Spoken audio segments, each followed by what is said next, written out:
நீங்கள் 100 வருஷம் கஷ்டப்பட்டு வேலை செஞ்சாலும் சரி, கடைசியில் நீங்கள் இறந்துட்டீங்கன்னா, செத்து போயிட்டீங்கன்னா நடுத்தெருவில் இழுத்து போட்டுருவாங்க. அவ்வளவுதான் வாழ்க்கை. அதுதான் நடந்திருக்குது. அஸ்ஸலாமு அலைக்கும் வரஹ்மத்துல்லாஹி வபரகாத்துஹு. அன்பார்ந்த அனைத்து உறவுகளுக்கும் இனிய மதிய வணக்கம். இதோ மீண்டும் ஒரு துயர சம்பவம் பதிவாகி இருக்குது குவைத்துடைய உம்முல் ஹைமான் பகுதிகளில் நடந்த சம்பவம் இது.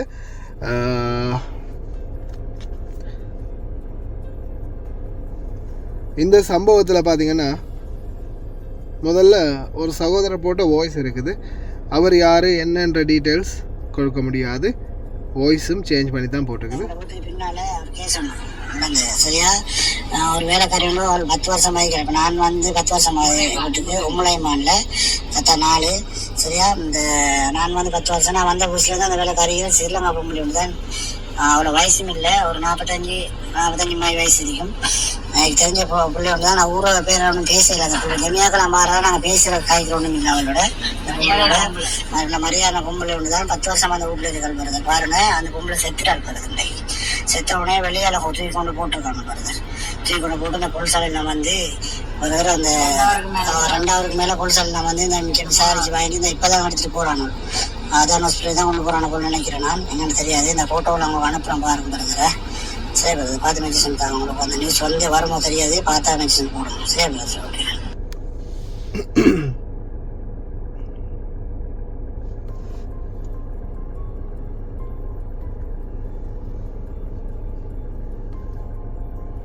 போலீஸ் அதிகாரிகள் வந்து போலீஸ் ஜீப் இது. போலீஸ் அதிகாரி நிற்கிறாரு. இந்த காலடியில் போட்டு வச்சிருக்குது.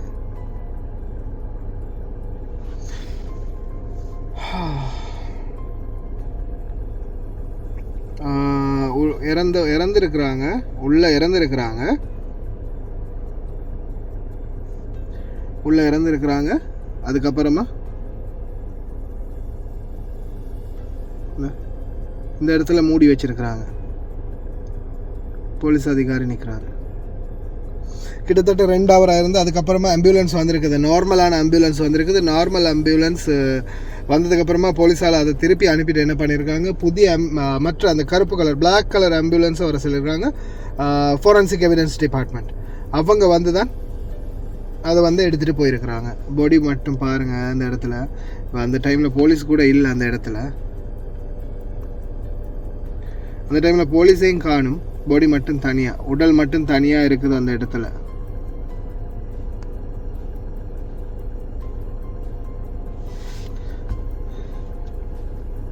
தனியாக அந்த இடத்துல உடல் மட்டும் கிடக்குது.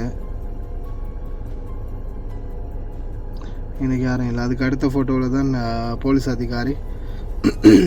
அதிகாரி வந்து நிற்கிற மாதிரி ஒரு ஃபோட்டோ ஒன்று இருக்குது. சொல்கிறார் இந்த சகோதரர் 10 வருஷம் வேலை செய்கிறாங்க. சாதாரணமாக முகத்தை கூட நிமிர்ந்து பார்க்க மாட்டாங்களா. நல்ல மரியாதையான ஒரு பெண்ணா. 10 வருஷம் அந்த வீட்டில் வேலை செஞ்சுருக்கிறாங்க பாருங்க. அவ்வளவுதான் வாழ்க்கை. நிறைய பேர் இன்னைக்கு ஓடி முதலாளின்னு ஓடி உழைக்கிறீங்க இல்லையா. ஓடி பாஞ்சு கொடுக்குறீங்க இல்லையா. நீங்கள் என்ன கொடுத்தாலும் உங்களுக்கு ரிட்டர்ன் கிடைக்கிறது என்னன்றதுக்கு நல்ல ஒரு அத்தாட்சி தான் இது. எவ்வளவு தூரம் நீங்கள் ட்ரை பண்ணினாலும் வேலை இல்லை. இப்போ நான் எம்பசிக்கு போட்டேன். எம்பசி வந்து கமகே சாருக்கு போட்டேன் இந்த மெசேஜை வந்து. காலையிலே எத்தனை மணி இருங்க ஒரு நிமிஷம். கமகே சாருக்கு வந்து நான் இந்த மெசேஜை வந்து போடுறேன். எப்போ போடுறேன், டுடே 12:48 AM சரியா. 12:48 AM போடுறேன். அதுக்கப்புறமா மார்னிங் not yet அப்படின்னு 8 o'clock வந்து மெசேஜ் ஒன்று அனுப்பியிருக்காரு. 8:21 மறுபடியும் 11:36 போட்டேன். 12 மணி வாக்கில் போட்டிருக்காரு not yet லேல்ஹென் இன்னும் வரல அப்படின்ற மாதிரி மெசேஜ் போட்டிருக்கிறாரு. இன்னும் அப்டேட் வரல. ஒருவேளை ஃபாரன்சிக் எவிடன்ஸ் செக் பண்ணி பாடியை வந்து போஸ்ட்மார்ட்டம் பண்ணி ஏதாவது குற்றவியல் தழும்புகள் இருக்குதா, குற்றவியல் சான்றுகள் இருக்குதா அப்படின்றத ஒருவேளை செக் பண்ணிவிட்டு அதுக்கப்புறமா அப்டேட் பண்ணுறதுக்கும் வாய்ப்பு இருக்குது. ஆனால் இந்த சகோதரர் சொன்ன வகையில் இது வந்து இலங்கை பெண் அப்படின்னு சொல்லியிருக்கிறாரு. ஆனால் நான் இன்னும் இதை வந்து நான் உத்தியோகபூர்வமாக நான் சொல்லலைன்னா ஒருவேளை அந்த வீட்டில் இருக்கக்கூடிய இன்னொரு பெண்ணாக கூட இருக்கலாம் இல்லையா. இறந்து போனது உண்மையிலேயே இலங்கை பணிப்பெண் தானே, இல்லை மற்ற யாராவது இன்னொரு பணிப்பெண் அந்த வீட்டில் இருந்து அவங்க இறந்து போயிருந்தாலும் அதால் வந்து நான் அதை இலங்கை பெண் தான் அப்படின்றத நான் ஊர்ஜிதப்படுத்தலை. இலங்கை பெண் ஒருவர் அந்த வீட்டில் பணிப்பெண்ணா 10 வருடமாக இருந்திருக்கிறாங்க அப்படின்றத தான் அவங்க சொன்னாங்க. அந்த வீட்டில் அந்த பணிப்பெண் தான் இருந்தாங்க. அப்போ ஒருவேளை அவங்கள தான் இருக்கும் அப்படின்றது அவங்களுடையும் கணிப்பு. பக்கத்தில் போய் நின்று நேராக மூஞ்ச பார்த்த மாதிரி தெரியலை. அதால் நாம் இதை சில விஷயங்களை வந்து நாம் கன்ஃபார்ம் பண்ணி சொல்கிறத விட கிடைச்சா கன்ஃபார்ம் பண்ணிக்கலாம். ஏன்னா எம்பசிக்கும் அறிவித்தா எம்பசியும் இன்னும் எங்களுக்கு எந்த ஒரு தகவலும் தரலை. அதால் நாம் இதை இந்த ரீதியிலே எடுத்துக்கொள்ளலாம். ஆனால் ஒரு பணிப்பெண் உயிரிழந்திருக்கிறாங்க. ஆனால் கேட்டு வாசல், அதாவது வீட்டுக்குள்ளே இருந்து பாடியை இழுத்து கொண்டு வந்து பார்க்கிங்கில் போட்டு வச்சுருக்காங்க, பார்க்கிங் ஹாட்டில். அவ்வளவுதான் மரியாதை. நீங்கள் எவ்வளவுதான் பாஞ்சு எவ்வளவுதான் துள்ளி ஓடி உங்களுடைய வயசை, உங்களுடைய காலத்தை, உங்களுடைய இளமையை எவ்வளவுதான் நீங்கள் இது செஞ்சாலும், இறங்கினாலும், எவ்வளவுதான் கஷ்டப்பட்டாலும், மாங்குன்னு வேலை செஞ்சாலும், உங்களுடைய ஊதியத்தை எவ்வளவுதான் போட்டாலும் முதலாளி தான், தொழிலாளி தான்.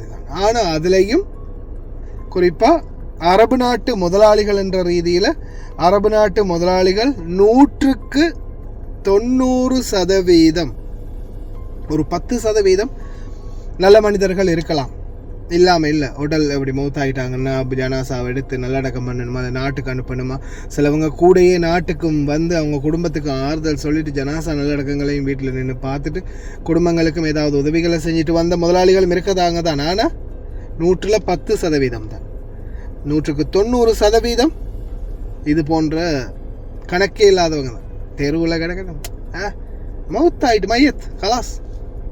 ஏன் எனக்கு எத்தனை பேர் என்னுடைய அம்மா அப்பா, என்னுடைய தாய் தந்தை தங்கை மனைவி மகள் குழந்தை அப்படின்னு சொல்லி இறந்துட்டாங்க அப்படின்னு சொல்லும்போது என்ன சொல்கிறாங்க, ஹலாஸ் மௌத் ஹலாஸ் பஸ் சுனு சௌயான் ஹலாஸ் மௌத் ராஹத் ஃபோக் சவிதுவா அவ்வளவுதான். அவங்களுக்கு இருக்கக்கூடிய அந்த ஈரப்பதம் அவ்வளவுதான். இப்போ ஒரு சிலர் வந்து அப்படியா மொத்தாயிட்டாங்களா. இப்போ ரீசெண்டாக கூட பாருங்கள், அனுப்ப முடியாதுன்னு 1000 தினார் எல்லாருமா சேர்ந்து பணமும் கொடுத்து நேபாளி அனுப்பி வச்சா கடைசியில் அவள் அந்த நேபாளி வந்து போய் சொல்லிட்டு போயிருக்கா, குழந்தை இறந்துட்டுச்சு. அதே மாதிரி ஒரு சிலர் இப்போ ரீசெண்டாக கூட இன்னொருத்தர் அப்படி தானே, இலங்கை பணிப்பெண் தாயின் தந்தை இறந்துட்டாங்க, பிள்ளைங்கள் அனாதையாக இருக்குது அப்படின்னாங்க. கடைசியில் கள்ளக்காதலனுக்காக அவன் செஞ்ச ஃபோட்டோஸ் எடிட் பண்ணினதெல்லாம் வச்சு அவனுக்காகத்தான் நாட்டுக்கு போக முயற்சி செஞ்சுருக்கிறாங்க. இந்த மாதிரி நிறைய சம்பவங்கள் நடக்குது.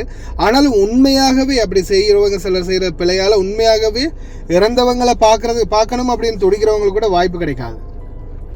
உண்மையிலேயே உறவுகள் இறந்திருந்தாலும் போகக்கூடிய சூழல் கிடைக்காது. அதே மாதிரி ஒரு சிலர் அனுப்புறதும் இல்லை, இறந்துட்டாங்களா அவ்வளவுதான் துவா செஞ்சுக்கோ அவ்வளவுதான் அப்படின்ட்டு விட்டுருவாங்க. அதுதான் நிலைமை. அதனால் முடிந்த வரைக்கும் லிமிட்டோடு வச்சுக்கோங்க. எல்லாமே லிமிட். ஓவர் அளவுக்கு மீறினால் வந்து அமிர்தமும் நஞ்சுன்னு சொல்லுவாங்க. அதாவது நம்ம குடிக்கிற மருந்தாக இருந்தாலும் நம்ம அந்த லிமிட்டை தாண்டிட்டோன்னா அது நம்மளுக்கு விஷமாக கூட மாறலாம். அப்படி இருக்கிறதால எல்லாமே லிமிட், ஒரு கண்ட்ரோலோடு வச்சுக்கோங்க. இன்ஷா அல்லாஹ் எல்லாம் வல்ல இறைவன் உங்கள் அனைவரையும் பாதுகாக்கட்டும். யாருக்கும் இந்த வெளிநாடுகளில் மரணம் ஏற்படுற அளவுக்கான வாய்ப்புகள் எல்லாம் வல்ல இறைவன் வைக்கக்கூடாது.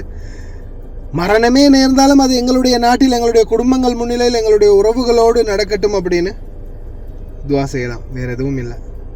ஓகே, ரொம்ப கவனமாக இருங்க.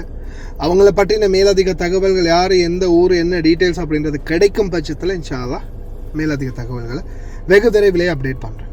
அஸ்ஸலாமு அலைக்கும், வணக்கம்.